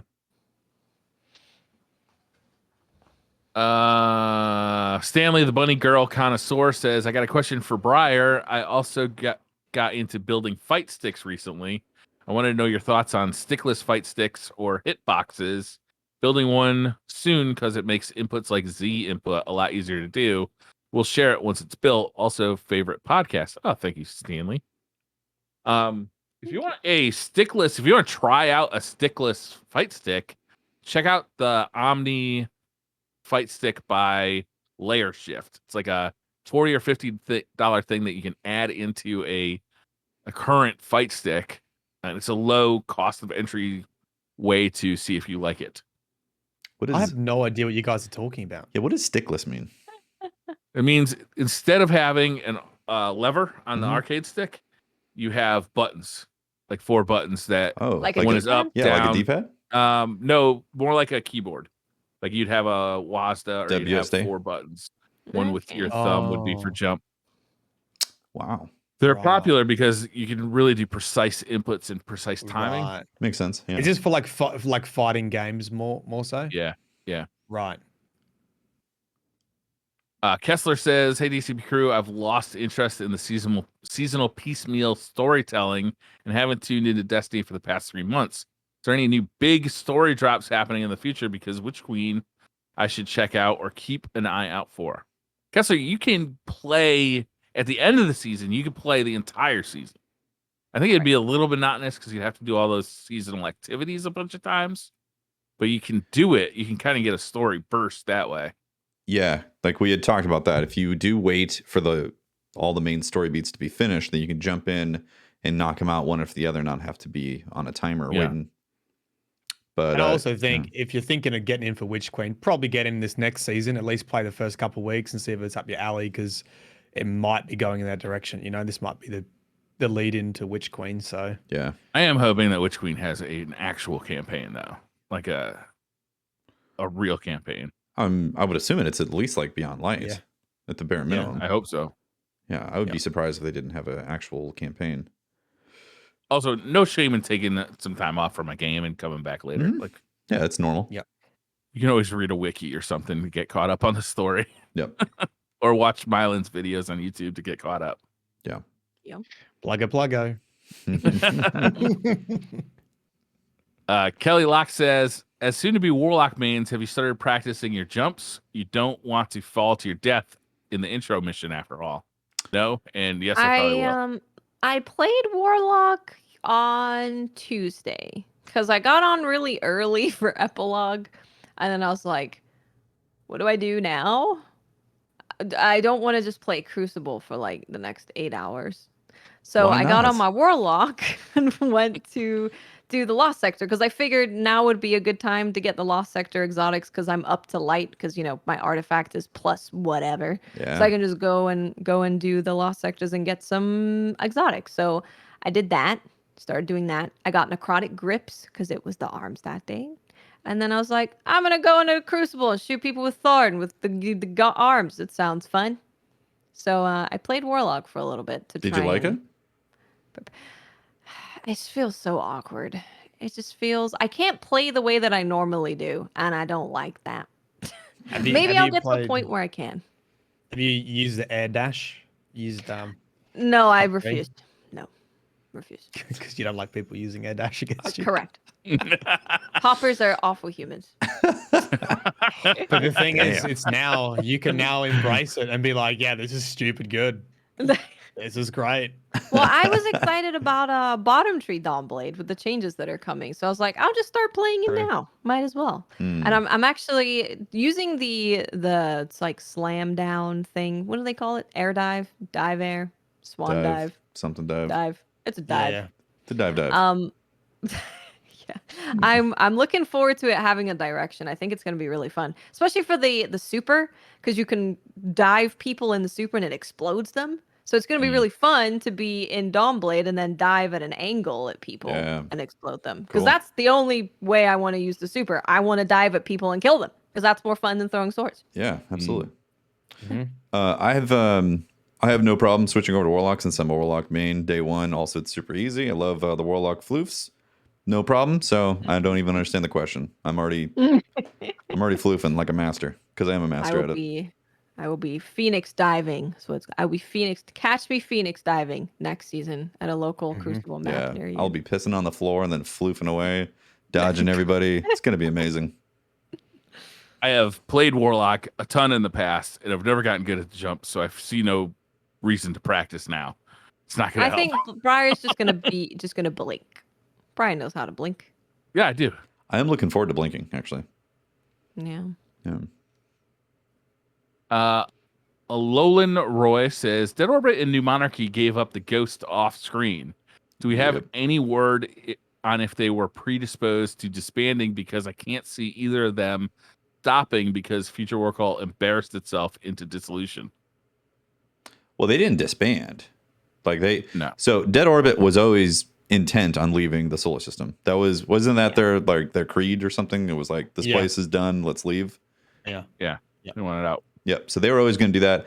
New Monarchy is a twist. Sure he was already packing. I'm pretty sure in the lore he was already packing up the ships and stuff. Jalal. Yeah. Yeah, he was already planning on doing that. But I think the twist was New Monarchy, though. I didn't expect that. Weren't they planning on trying to basically take over the Vanguard always? Well, their whole thing was you should have a supreme ruler, essentially. Right. Executor Hideo. You need a king, essentially. Fascist. That whole drama show is now floating away. But I need to go listen again to exactly what Ikora said when what happened to him, because I can't remember the quote. Yeah, I will say it was so quick. You go to Ikora and she's like, by the way, the factions are out of here. I was like, okay, that's news. Yep. It's news for me as a D1 player. I am sure as a new player, if you joined the game 2 years ago, you'd be like, who the hell are these people? Dead Orbit? Okay, what? Clino says, can we get a sitcom where Briar and Mylan somehow find out they're in fact father and son and go on a road trip or something to further their bond? Yes. We could eat crocodile and fossils. And then you fight. Oh, God, wouldn't that be wholesome? What's that deadly snake? You could fight that. Go fight it. Maybe we'll take a road trip in America. Back. On today's episode of Father and Son, we fight a bloody Jew guy. That sounds great. Yeah, I'm watching that video the moment it drops. Oh yeah, definitely. Dreadnought says the Briar eating jokes have finally come to an end. Thank God. Totally. Watts and Tefty are finally arrested for the crimes and have pleaded guilty for cannibalism. What's the proper punishment? We have to play as a warlock. That is not severe enough. Pretty up there. I think so. Well, you're not dead. We have to it wasn't really cannibalism, was it? We have to become trials carrying streamers. Oh, that our is warlocks? perfect. On Warlock? On your warlocks. Oh, as soon as that thing opens, you're for on like it a whole weekend. Oh, boy. I'm not good enough to carry anyone. I can Doesn't matter. I can play That's the trials punishment. with other humans on a warlock. Guaranteed trials carries too, so you can't get off. You gotta keep trying until you get it. Yeah, that sounds like a hellscape. Quaid6 says, "G'day, DCP crew and Mylan. If y'all could section off a zone within a planet or destination to create a PvP map, what zone from what destination would you choose? For example, the Moth Yards on the Cosmodrome." There's a lot of stuff in Europa that looks like I don't know the specific zones, but I've seen a bunch of places in Europa where I've been like, how did this not become a PvP map? Or weren't they thinking about a PvP map here? Which they probably were, just didn't have the resources for it. Yeah, give us like a Hoth map. Yeah. And just put vehicles back in. The salt mine. Yes. Salt mine on Earth. On the current salt mine. Earth That'll be map. perfect. The salt mine. I would love something that looks like the very trippy parts of Prophecy Dungeon. Like all the lights. And That'd be cool. That'd be cool. Yeah. I would love something like that. Because that dungeon's just so pretty. I would love Prophecy's a map. awesome. So good. Sector 618. Colin Burns says, "Hi everyone. Hope you're all having a great weekend and congrats on getting your PhD, Mylan." Oh, thanks. Yeah, Dr. Mylan, congrats, very man. smart. Lore doctor. That's right. Big, No, The lore big doctor. galaxy brain that knows every answer to every lore question ever. What would you all think of Trials of the Nine coming back as a competitive tournament for Gambit instead of for the Crucible? It's a lot of how does words that right work? there. How does that- Trials of the Nine Gambit, huh? I mean, Is- Trials of the Nine, the name makes more sense for Gambit with, Drifter and the Nine and all that Right. sugar bazzles. Yeah. Um, That would be a PR disaster. Yeah, it'd be too confusing to have Trials of Nine and Trials of Trials of Osiris. Osiris at the same time. If they just straight up said, hey, we're bringing back Trials of Nine, people would be like, what are you? It would be fun to see highly competitive Gambit, though. You already see it, Because man. mostly when you see, once you see, Yeah, would once it? you see, good point. Once you see, mostly what you see is one team that's really fucking good and the other team is fucking off, right? So one team just gets smashed.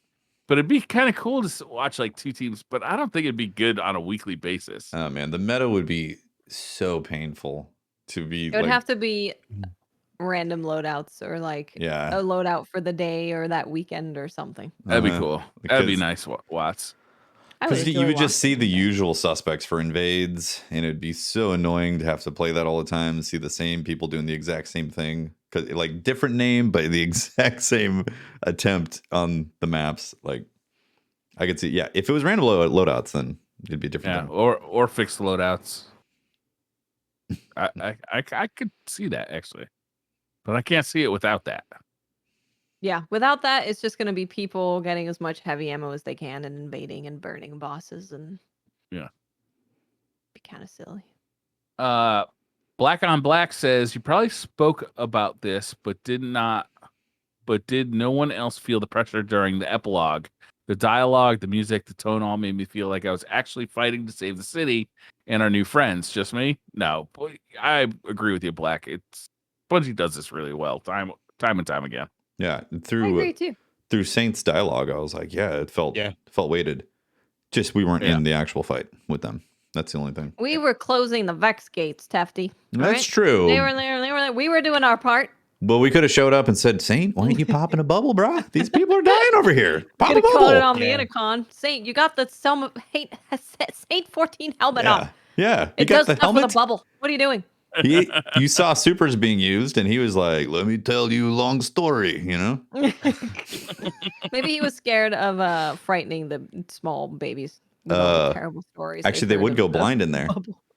That's true. Maybe that's why he didn't. He's like, I got the helmet on. I can't do the puddle. I gotta blind. Not gonna blind the elixir in here. Hasn't recalibrated it yet.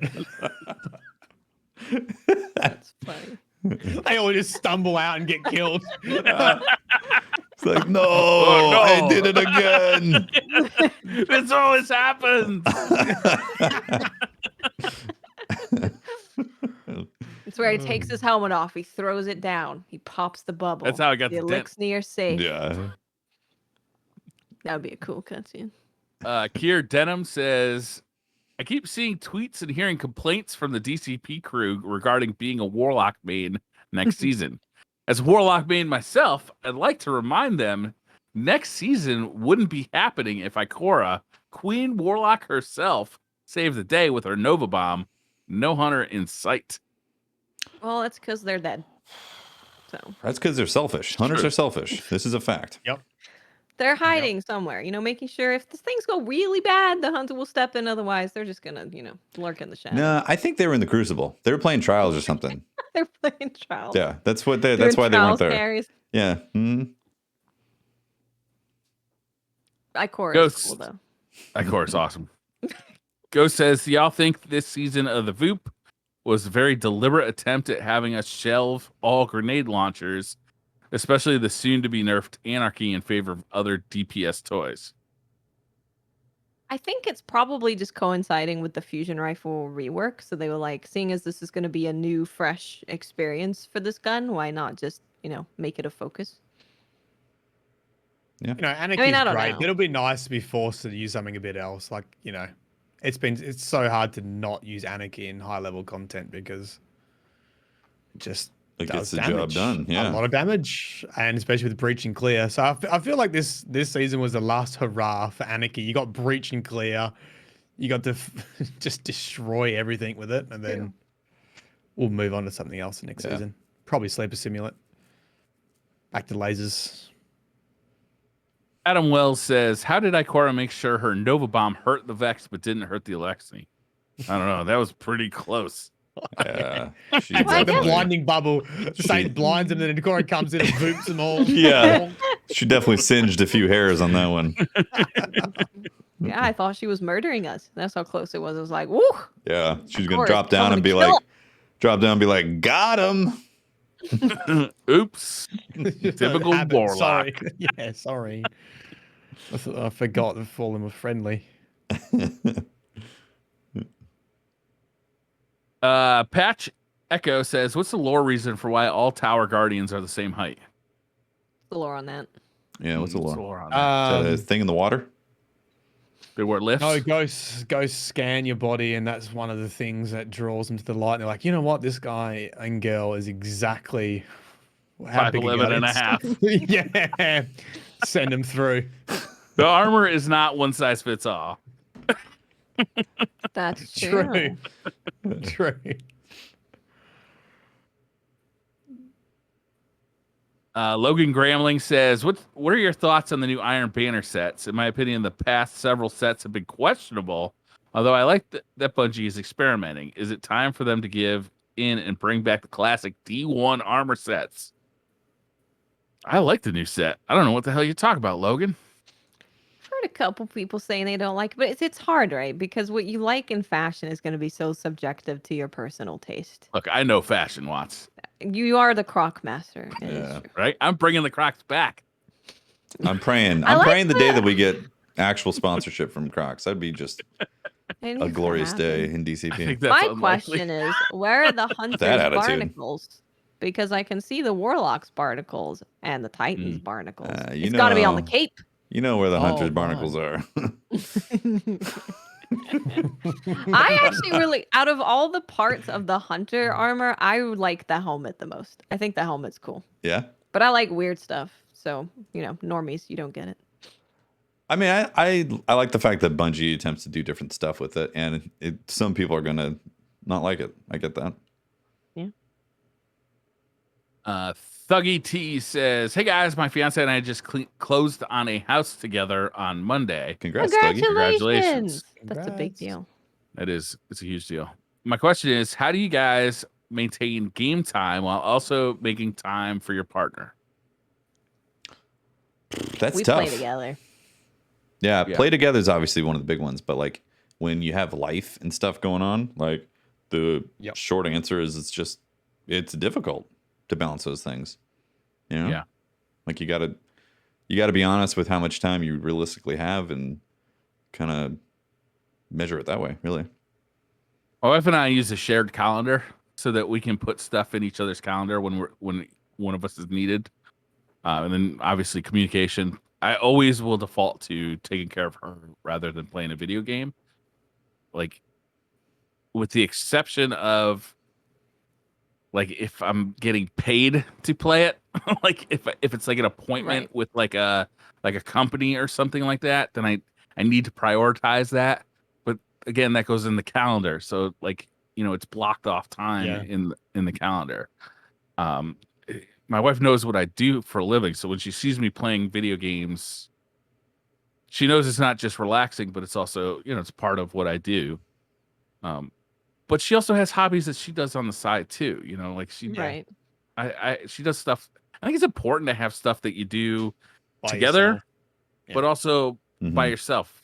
I think early in a relationship, there's a lot of pressure to spend all your time together, and that when you escape is the wrong word, but when you go off on your own, you can feel a little guilty about it, that you're not at home.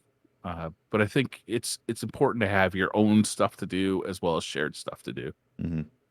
Yep, 100% agree. But you did point out, actually go for it, Mylan. I was say with Danny, if there's a release coming up in Destiny, I just she knows. I'm like, I'm not going to be present this weekend. It's important to communicate I'm going to be working, late this night or whatever. But when it's quiet, then obviously I'm not sinking all my hours into playing Destiny. Yeah. That's really the biggest thing, right? Is just communicating it. It's like, hey, even if it's not your job and it's just your hobby and Destiny Witch Queen's coming out and you're like, dear, I'm going to be playing a lot of games the next couple days. So let's schedule time together. Outside of that, I'm just going to go really hard on this thing for a little bit. Yeah. And then we'll kind of get back to normal. It even helps to ask for help. Like, hey, I'm going to be playing a lot of video games for this week because of this new content. Like maybe we could go shopping together beforehand and we could buy like snacks or easily cooked foods, Yeah. Yeah, you had mentioned coordinating hobby time together. I think that's actually really good takeaway from that is that if you do have separate hobbies, that you can coordinate those to happen at the same time. Then that's a win-win right there. Me and Tomo kind of do everything together. Yeah. We play games together and we watch the same stuff together. Honestly, that's all we do. So that's probably the hardest thing for me and my wife is that we don't get to spend as much time together as we want. Yeah. Like we'd like to spend more time together, but it's just, we got 2 kids and we got, different things going on. Like we schedule every Saturday night is date night. Like that's kind of like set in stone. 5 p.m. Like we're going somewhere like together. Yeah. Nice. Mark Correlson says, love when Mylan is on the show. He needs to be permanently added as the 4th chair. Wow. Lady Dimitrescu has a real person. It's Mylan. Got him. Let's see here. I'm trying to read through them. A lot of them are stuff we already talked about. Zachary Richardson says, hello, everyone. What new PvP map location would you like to see next? I'd personally love to see Clovis Bray's spaceship map with gravity pods moving between levels. That'd be cool. I don't know about the gravity pods. I haven't thought about that. But Clovis Bray for sure. It's a very cool space. It just made me think of Crossroads. I kind of missed that crazy map. Crossroads was kind of fun, yeah. Yeah. There was some funny things you could do there. Dude, the portals going in and out and baiting people. You see someone flying in, just kill them. Yeah, just try and hit headshots as someone's portaling over. Mm-hmm. The Omega 222 says, with Bungie finally sweeping factions into the trash and the living trash bag that was Lakshmi has finally been tossed out, I have the question. Where would you try to pull off Weekend at Bernie's with Lakshmi's body? How bad does it go? You can go to one of those rallies with those nice people that wear New Balances and bring the tiki torches all over the place. You fit right in with Lakshmi. True. You could storm a place of government establishment with Lakshmi. She'd love it. She'd have a ball.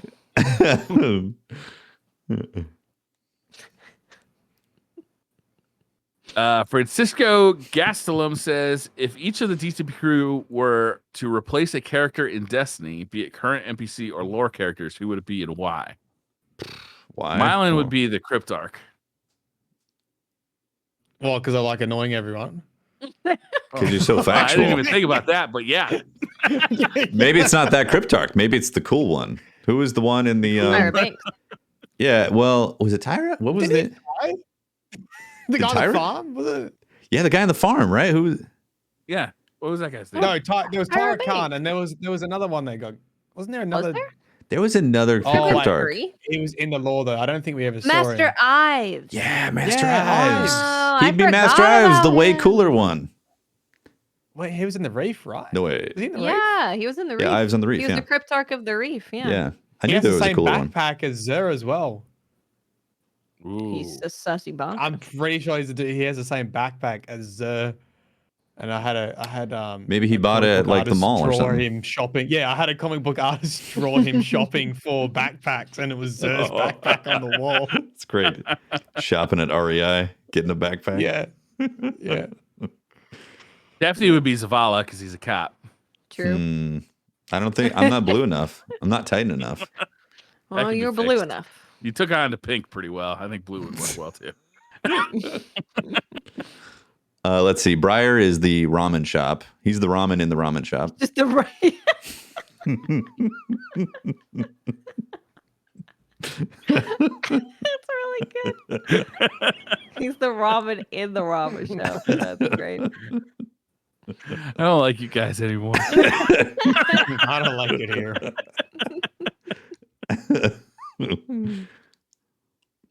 What's Watts? No idea. Lord Shax. Yeah. Shax doesn't do anything. He just sits there. He's like, the Crucible. Yeah. Crucible. Well, Hey, Shax, you want to fight with us? Crucible Man, Mr. Kill Everything? I mean, when we see him, he's not doing anything, but we don't know what he's doing like off time. Statue.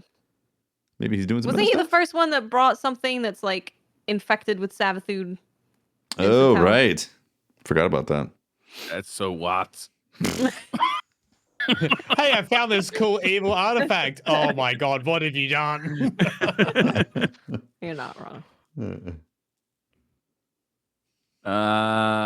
Mike says, with all the changes to subclasses and exotics, what Warlock subclasses do you see yourself maining? Bottom Tree Dawnblade. I want to have Arc Soul buddies because that's always fun. Arc Soul buddies. The buddies are fun. Soul Bros. Devour Warlock. Yeah, Devour Warlock. Devour Warlock was my favorite when I played Warlock last. I really like it. I feel like I'm going to fall in love with Blink again, and I'm going to have a tough time taking off that helmet. So I feel like that's kind of be my go-to, but I might be tempted by some solar stuff.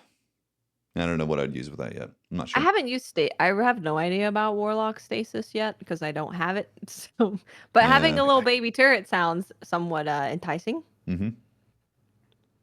Yeah, I haven't decided if I'm going to unlock stasis for my Warlock yet.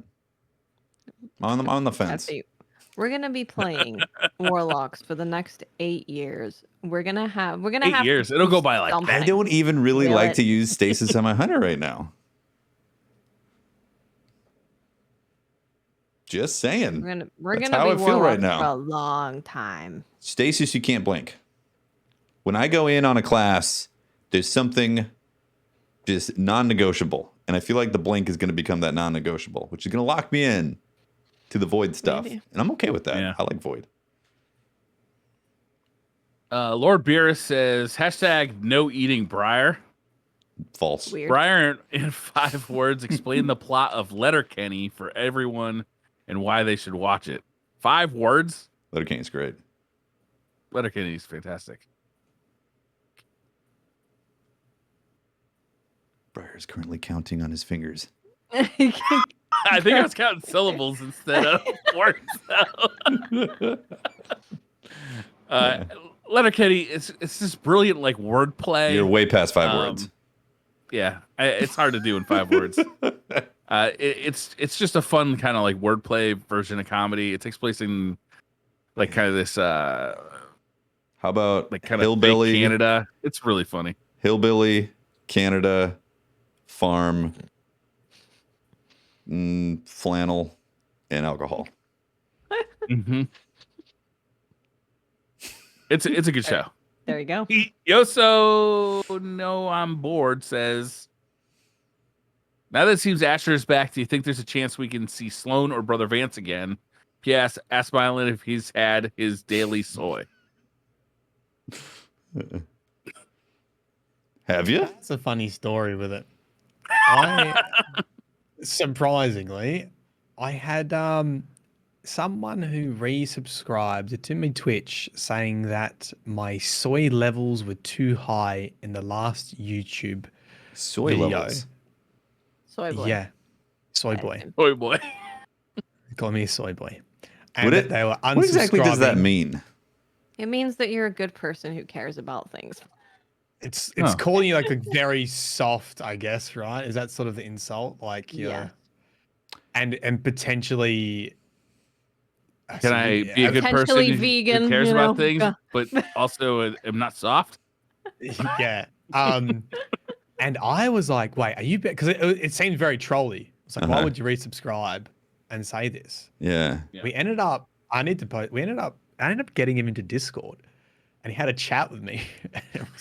It was fascinating, completely serious, and in general, it came down to too many politics in me games. Oh yeah. I need to upload it somewhere, but like I've shown people like this is what YouTube comment. This is like YouTube comments personified. It was crazy. Oh yeah. Anyway, the incels.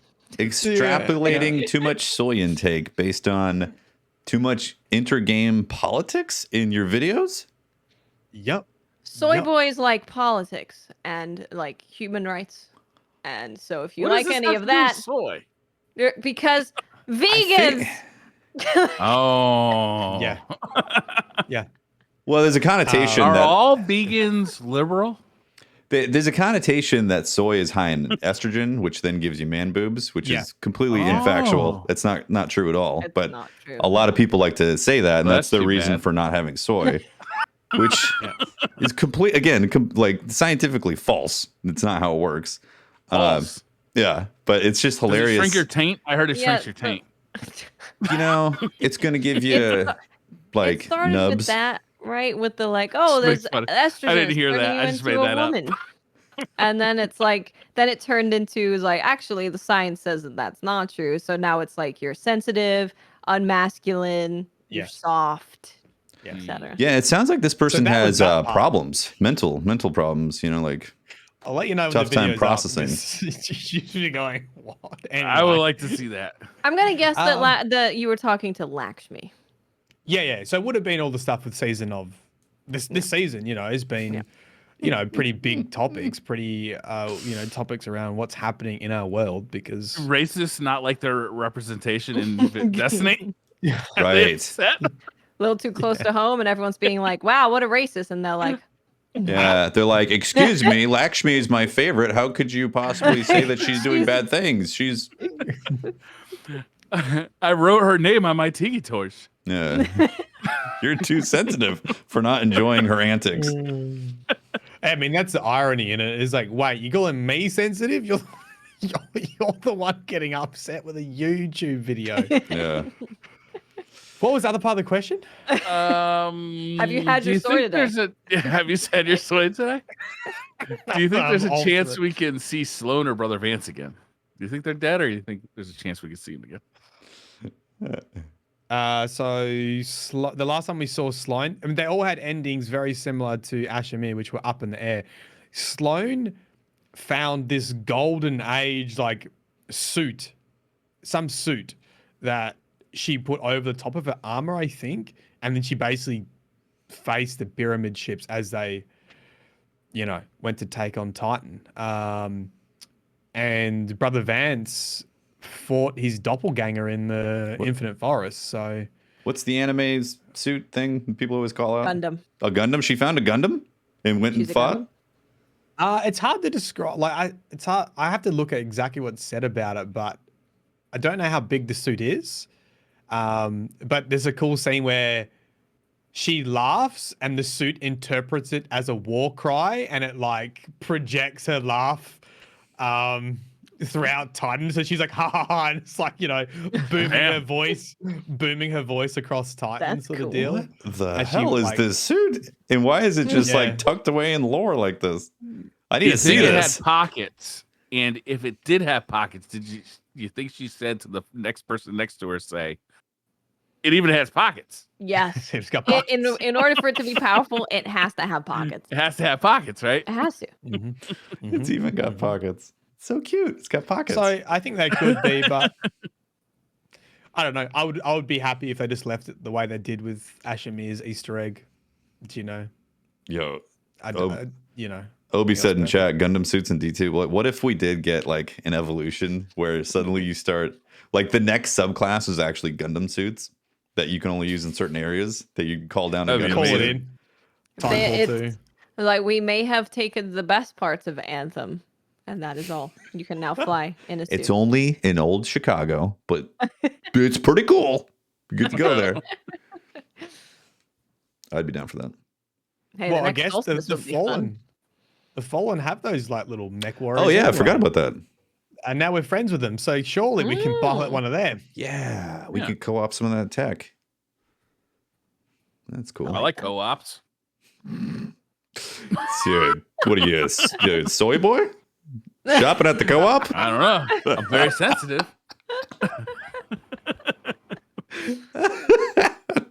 I like boobs.